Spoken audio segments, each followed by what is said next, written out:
ఆకారముతో ఉన్న ఈ కొండలను ఏడుపడగల ఆదిశేషుడనే భావిస్తారు. దివిని భువిని కలిపే పర్వత శిఖరాలలో భగవంతుడు స్వయంగా సాక్షాత్కరించినాడు. సుందరమైన శేషాద్రి లోయలలో అందంగా ఒదిగి ఉన్న తిరుమల దేవుని దివ్య మందిరం. సృష్టి ఆది నుండి ఈ క్షేత్రం ఉన్నట్లు పురాణాలు చెబుతున్నాయి. 2000 సంవత్సరాల క్రితమే ఈ స్వామి వెలసినట్లు చారిత్రకమైన ఆధారాలున్నాయి. తరతరాలుగా మానవుల ప్రగాఢ విశ్వాసాలకు కూడలిగా నిలిచిన దివ్యక్షేత్రం తిరుమల.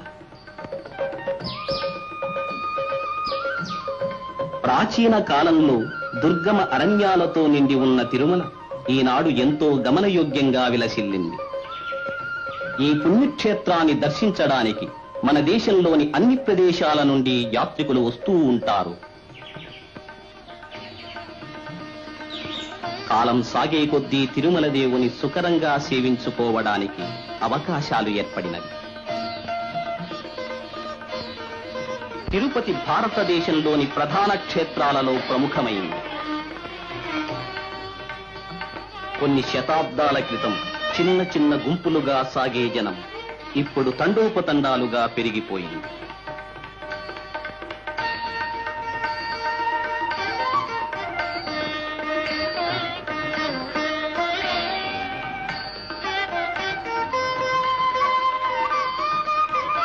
ఈ భక్తవాహినిలో ఆర్తులున్నారు, అర్థార్థులున్నారు, జిజ్ఞాసువులున్నారు, జ్ఞానులు ఉన్నారు.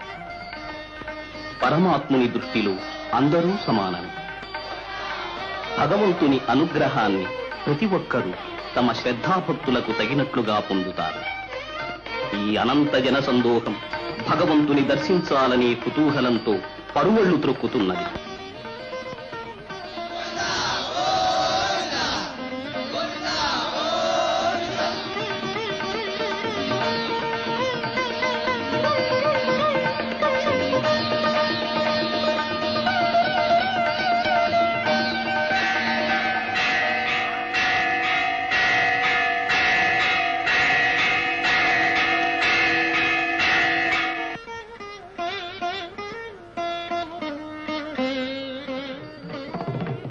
భక్తులు సమర్పించే కానుకలే ఈ దేవాలయానికి ప్రధానమైన ఆదాయం.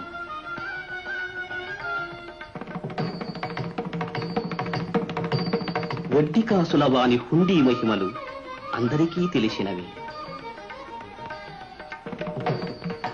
ఇది భక్తుల శ్రద్ధతో సిద్ధమైన అక్షయ పాత్ర.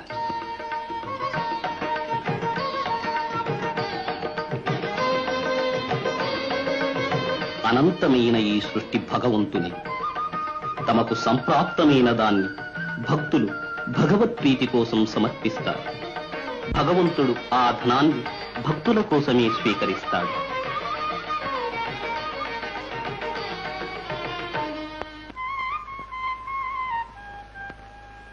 దేవాలయ నిధులను ప్రప్రథమంగా దేవాలయ పూజా విధానాలకే వినియోగిస్తారు.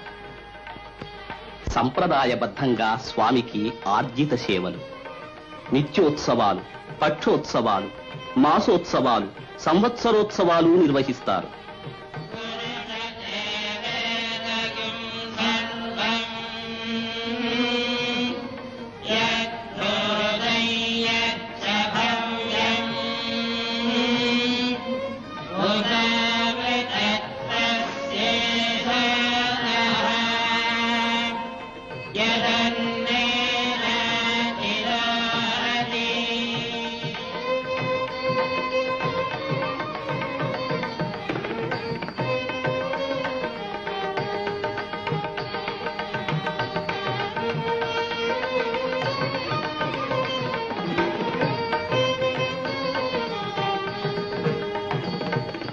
ఈ కార్యకలాపాలకు దేవాలయ నిధుల నుండే పైకం వినియోగమవుతుంది.